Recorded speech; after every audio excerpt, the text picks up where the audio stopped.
Hey gamers, it's Mitch here from Retro Stitched Gaming, and I'm back again with another collection video where I'm going to be going over 7 PlayStation 2 games that you probably missed. PS2 is one of my all-time favourite systems with one of the best libraries going for a console and home to some of my all-time favourite games. So, hopefully you're going to enjoy this, and fingers crossed I'm going to find something new for you guys to play today.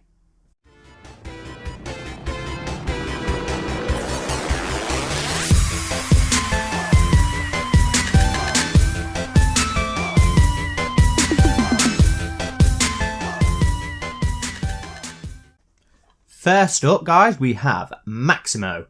I'm a huge fan of the Ghost and Goblin games, you know, those classic games.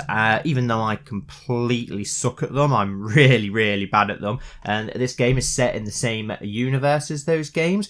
It's still a pretty challenging game, not to the same standard as the original games, but it's still a really solid, challenging game. And it also has a sequel on the PS2 as well, so plenty of gaming goodness here. I'm a big fan of Capcom games, especially on the PlayStation 2, as they were nailing it with great game after great game. We're actually working on a Capcom PlayStation 2 games video, so be sure to keep an eye out for that. Maximo, a brave king, attempts to rescue Queen Sophia from the evil King Aquila, who has awoken the power of the undead. However, the evil king proves too powerful and strikes Maximo down and kills him. As I control the power of the underworld. Sophia! Whilst floating in the underworld, the Grim Reaper approaches Maximo and tells him he will bring him back to life as long as he promises to stop the evil king, as with him having an army of the undead, it's going to put the poor Grim Reaper out of work. The game is your typical 3D platformer, which were at their peak in the days of the PS2. You can do a variety of moves with your sword and shield. Just like in the Ghost series, when King Arthur was hit and would lose his armour and be left in his underwear, Maximo too loses bits of armour each time he's hit, until he too is left with nothing but his boxer shorts. I'm glad they kept this, as it's a little nod to the classic games and it adds that little bit of humour and nostalgia. The game is a lot more forgiving than the classics, but that doesn't mean it's an easy ride. This game is still pretty unforgiving and can be very challenging and punish you a lot.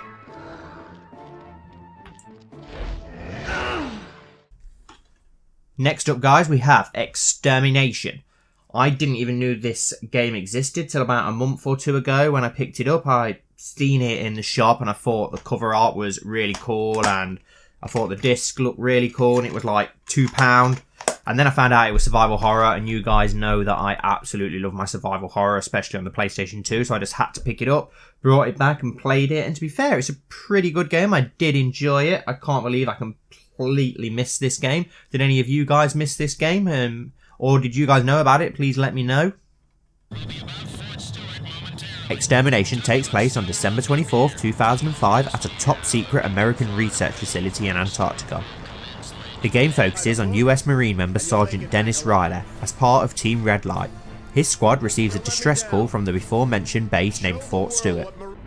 The distress call requests an immediate airstrike on the base. Instead, Team Red Light is sent in via C-17 to investigate.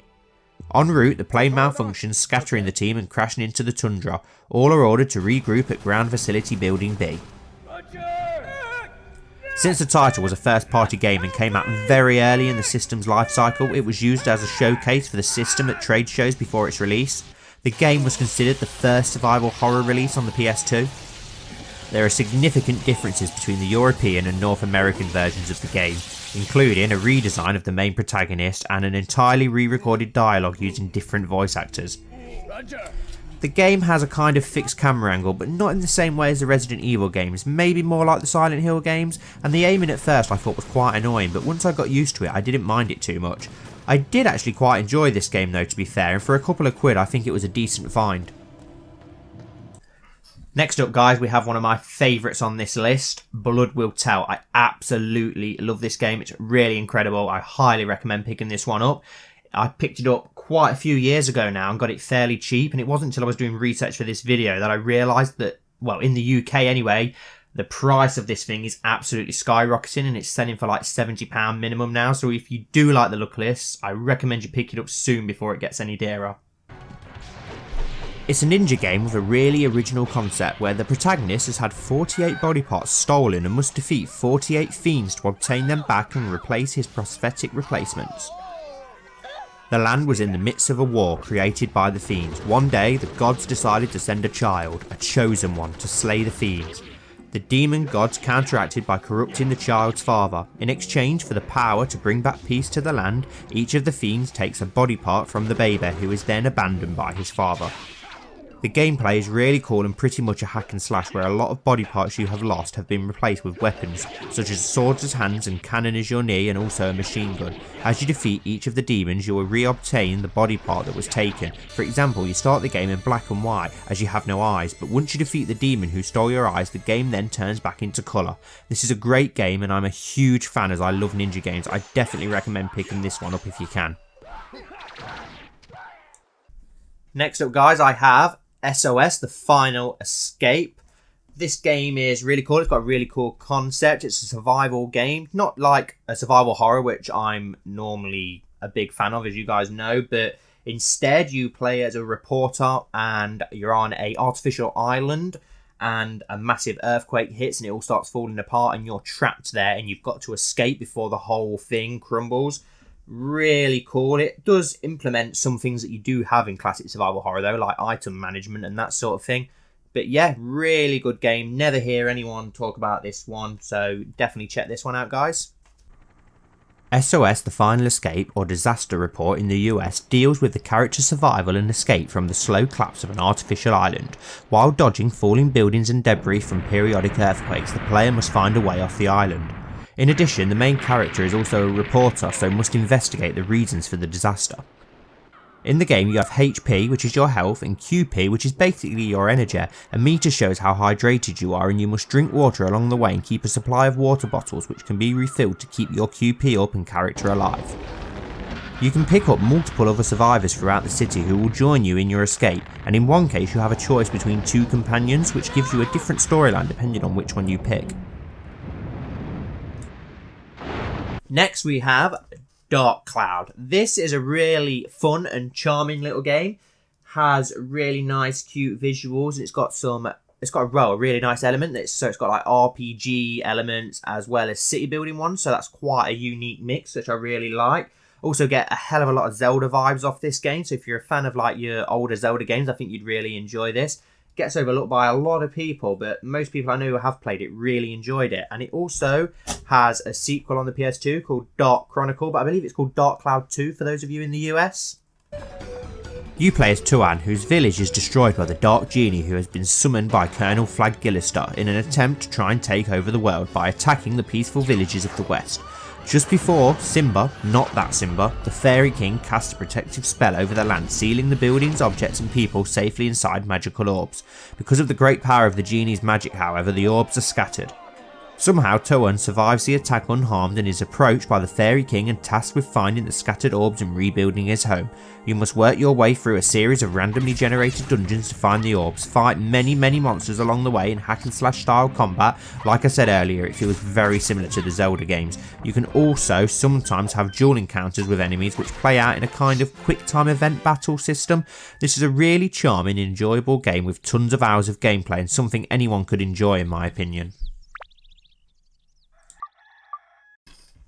Next up we have Godhand, another awesome Capcom game on the PlayStation 2. They really did have a lot of awesome games on the PS2. I've been after a copy of this for quite a while actually, and about a month, maybe 2 months ago I finally got my hands on one, and I can see now why people really rave about this game. It's really fun, really silly, with its like Japanese Western style mix, which is a strange combination, but it works pretty well and I really think this game's worth checking out. Godhand is a really enjoyable beat-em-up with a lot of silly over-the-top comedy, characters and storyline. The gameplay combines traditional elements of the beat-em-up genre with new features. These include being able to map and string together a large repertoire of fighting techniques to the gamepad's face buttons in order to create unique combos. The plot follows a martial artist protecting his companion and wielding a legendary pair of divine arms called Godhands in order to save the world from demons.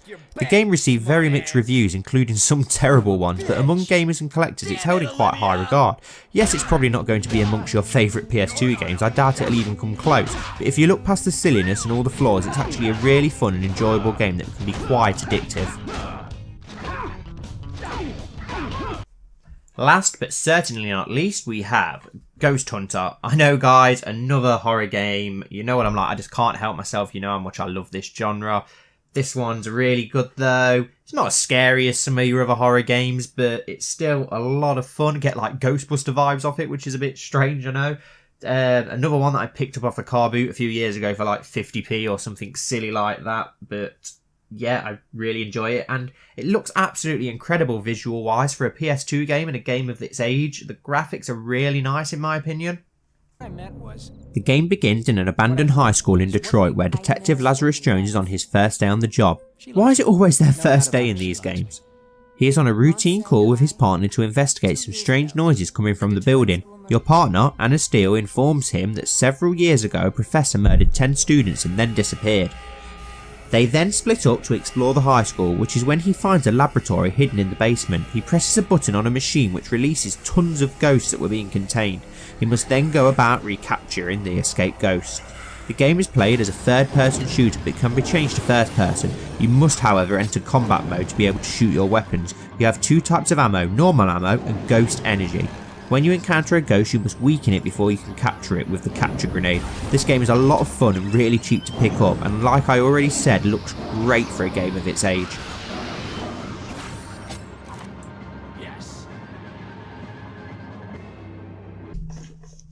So there you have it, guys. 7 awesome PS2 games that you may have missed. I really hope that you did miss one of these, so I've at least not wasted your time and introduced you to something new. If you enjoyed this video, please leave a like down below so that I know, and then hopefully I can make a part 2 if you guys would like to see that, as the PS2 has one of the biggest libraries going for a game console, so there's tons of hidden gems on that system that I could talk about and introduce you guys to some new games, hopefully. I did make a video on 5 classic survival horror games on the PS2 that people may have missed. I'll put a link around here somewhere for you guys if you want to check that out. But yeah, thank you all so much for watching. I hope you enjoyed and found something new. Like I said, don't forget to subscribe to the channel so you don't miss out on other videos like this. Thank you so much once again, and I'll see you in the next video that I do.